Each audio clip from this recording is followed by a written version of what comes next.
Bom dia, segundo ano. Bom dia! Acorda, filho. Audiografia. Vem, acorda. Eu acordei cedo para dar oi para vocês. Saudade é isso, saudade acorda a gente cedo, arranca a gente da cama. Bora, segundo ano. Pessoas, a gente está quase encerrando nossa primeira apostila.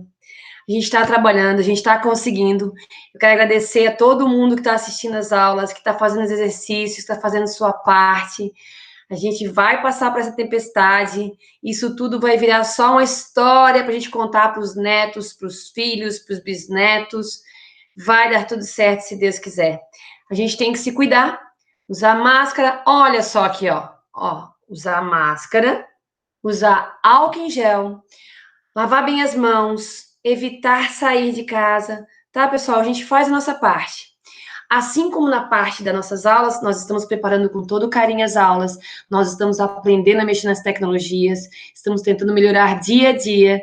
Espero que vocês estejam fazendo a parte de vocês também, se empenhando, apoiando em casa também, que não tá fácil para pai, para mãe. Então dá uma forcinha em casa aí também, tá? Um beijo para os pais e para as mães que estão me ouvindo aí. É com todo carinho que a gente prepara as aulas para vocês, para os seus filhos.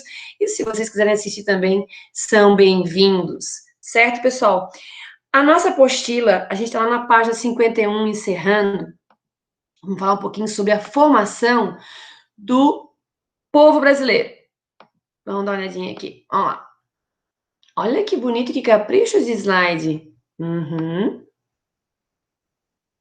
Porque os meus alunos merecem? Merecem. Olha lá. Formação do nosso povo brasileiro. Então, quem são as matrizes? Quem deu origem à nossa população? A gente começa falando, pessoal, da população da matriz, uma das matrizes mais importantes. A gente fala que o Brasil foi descoberto em 1500, mas isso é um termo errado, porque para descobrir alguma coisa era preciso que não tivesse ninguém aqui. E eles já estavam aqui, a população indígena estava aqui, certo? Então, na verdade, o Brasil passou a ser povoado por europeus, colonizado por europeus a partir de 1500, porque na verdade, antes disso, a população indígena já estava aqui. E quando os portugueses atracaram aqui no nosso litoral, os indígenas eram em torno de 2 a 6 milhões de pessoas, estima-se, né, pelos estudos, pelos resquícios, pelas histórias que ficaram gravadas no tempo, né, as marcas, os registros, os objetos que eles usavam, a gente tem ideia que eles eram em torno entre 2 e 6 milhões, né? Os livros de história trazem muito pouco dessa informação precisa de quanto eles eram. Para quem quiser acompanhar, nós sabemos que entre os indígenas, os que eram mais, as populações mais encontradas, existiam diversas tribos diferentes, mas a extensão maior era ocupada pelo Tupi-Guarani, o Ijê, os Aruque e os Caribe, principalmente Tupi-Guarani, né? E aí agora vem a parte triste da história, a realidade da situação atual. No Brasil hoje, os indígenas eles são em torno de 820 mil pessoas, 300 mil vivem em área urbana, 430 mil vivem na Amazônia. Né? Então, boa parte está na região amazônica, tá? E aí, às vezes, as pessoas interpretam de forma errada. Então, se ele vive numa área urbana, ele não é mais índio. Um índio não deixa de ser índio. Um catarinense que nasceu em Santa Catarina, né, a pessoa que nasce em Santa Catarina, ele pode morar em qualquer lugar, mas ele é um catarinense, ele é nascido aqui. Então, nós temos que respeitar isso. Não é porque ele mudou da área dos indígenas para uma área urbana que ele deixa de ser índio. Não é porque ele usa calça, camisa que ele deixa de ser índio. Nós mudamos o nosso comportamento, mudamos nossa roupa e não deixamos de ser quem somos, filho de quem somos, parente de quem somos, né? Não deixamos de ser a pessoa que a gente é. Então, nós temos que respeitar isso. Nós temos hoje no Brasil 820 mil pessoas indígenas e temos que respeitar aqueles que optaram por morar nas civilizações, às vezes nem é opção deles, às vezes acaba a situação histórica empurra eles para a cidade, também tem isso, tá?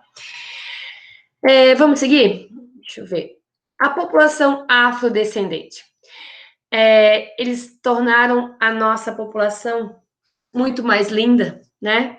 A cor da pele negra linda trouxe para a gente. Só tem uma grande parte triste nessa história, é que os africanos que vieram para o Brasil nessa época não vieram por vontade própria.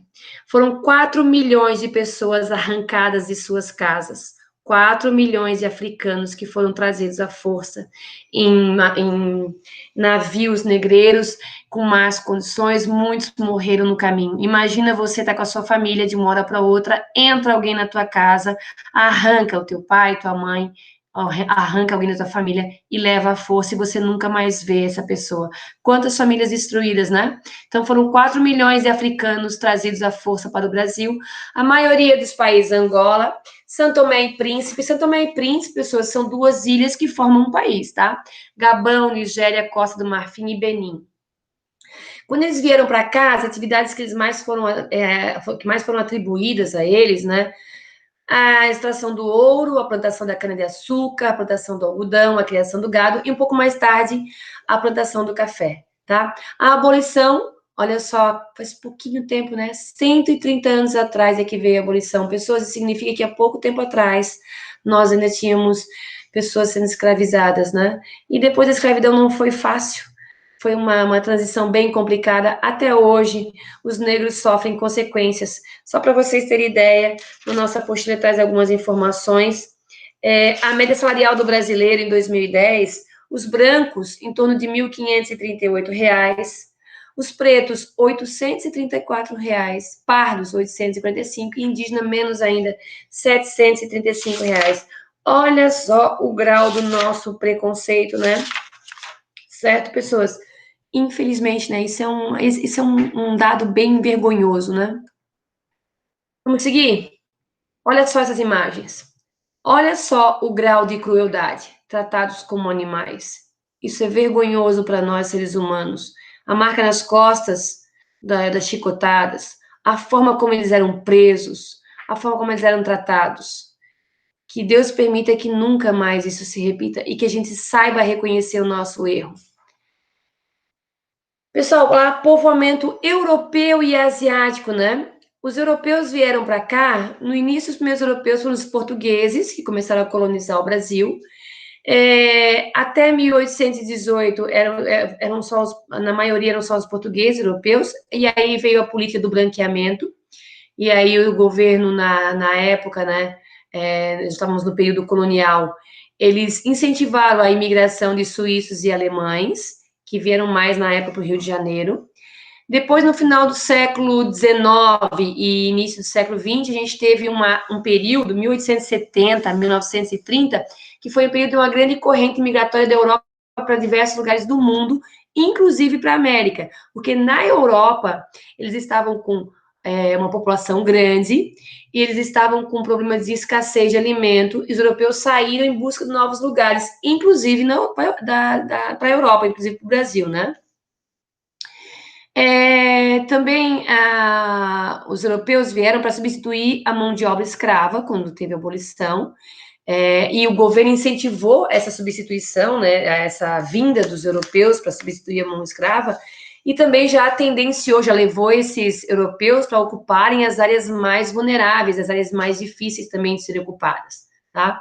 No final no final da primeira década do século XX, a gente lá para 1909, 1910, nós tivemos a chegada dos japoneses, tá? A migração, então, dos japoneses. A estimativa é que o Brasil, de 1880 a 1930, nós recebemos em torno de 4 milhões de imigrantes que vieram, né, mesclar ainda mais, tornar mais linda ainda a nossa população, o nosso povoamento. Aqui eu trouxe aqui, ó, esses aqui são imigrantes italianos, a primeira foto. Do lado nós temos ali imigrantes japoneses, e mais aqui embaixo são imigrantes alemães, tá? Uma foto de família, né? Agora, pessoas, na página 57, nós vamos observar que a população brasileira ela passou por transformações também nos últimos tempos, nas últimas décadas, principalmente quanto à quantidade de crianças, jovens, adultos, idosos, tá? Então, muitas décadas do século XX, a população brasileira foi chamada de jovem. porque nós tínhamos uma elevada taxa de natalidade, fecundidade, as mulheres tinham muitos filhos ao longo de sua vida, só que as pessoas viviam pouco. Dá uma olhadinha ali, ó, até 1970, a média era de, aliás, nós alcançamos a média de 60 anos em 1970. E nós alcançamos a média de expectativa de vida de 70 anos no ano de 2000, tá? A gente está agora com mais ou menos, para as mulheres e os homens, em torno de 74, 75, essa é a nossa média, tá? Essa queda do crescimento vegetativo tem provocado que a base da pirâmide brasileira, ela está ficando mais estreita, e o corpo da pirâmide, a parte que mostra quantos adultos e quantos idosos acima de 60, ela está se tornando mais volumosa. Isso porque as mulheres estão tendo menos filhos, aí a base da pirâmide vai recuando, vai diminuindo, e também porque os adultos, os idosos estão vivendo mais, porque a gente está tendo uma qualidade de vida melhor, medicamentos, exames, exercícios, preocupação com saúde. Olha aqui, ó, a pirâmide etária, a primeira aqui, 1980, o lado rosa as mulheres, o lado cinza aqui os homens. O topo fala de quantos idosos, a base quantas crianças. 1990 a gente já consegue perceber uma redução na base. Depois nós temos aqui o ano de 2000 e 2010, certo? Então dá uma olhadinha aqui, ó, no formato, na base, né? Como a gente tem mais idosos agora, a gente tem uma base de adultos bem encorpada também. Só que aqui a base, aqui, ó, os nascimentos estão diminuindo. Vai chegar uma hora que essa redução vai estar aqui nessa área, né? Nós vamos ter um número limitado de adultos trabalhando. Ainda na nossa apostila para encerrar, pessoas, fala um pouquinho sobre as migrações internas que o Brasil sofreu. Nós tivemos a migração por causa da descoberta do látex, a extração do látex, né, da seringueira. E aí a gente teve uma migração do sertão nordestino para a Amazônia. Pessoas do Nordeste que sofriam com a seca foram para a Amazônia.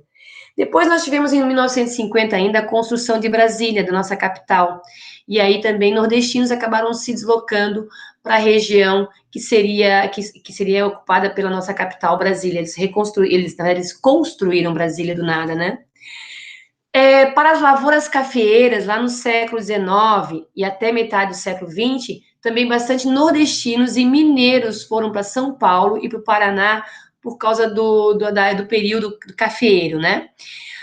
E com a industrialização, a partir dos meados do século XX, lá em 1950, mais ou menos, diversas pessoas do Brasil inteiro começaram a se dirigir para São Paulo e Rio de Janeiro, que concentraram e até hoje concentram a maior parte das indústrias.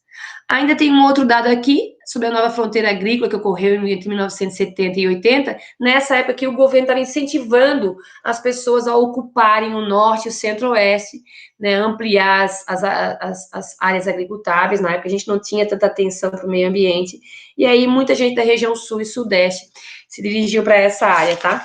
Tem um mapinha lá na página 60 que mostra como é que funcionam essas migrações internas.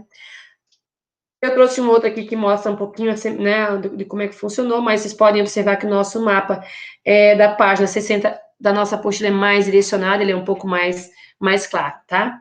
Ainda, pessoas, no mundo hoje que a gente tenta ser tão homogêneo, as pessoas todas têm os mesmos objetivos, né, ter carro, casa, enriquecer, etc e tal, se tornar famosos e acabam absorvendo culturas de outros países, de outros povos, nós ainda temos identidades regionais e temos comunidades alternativas, tá?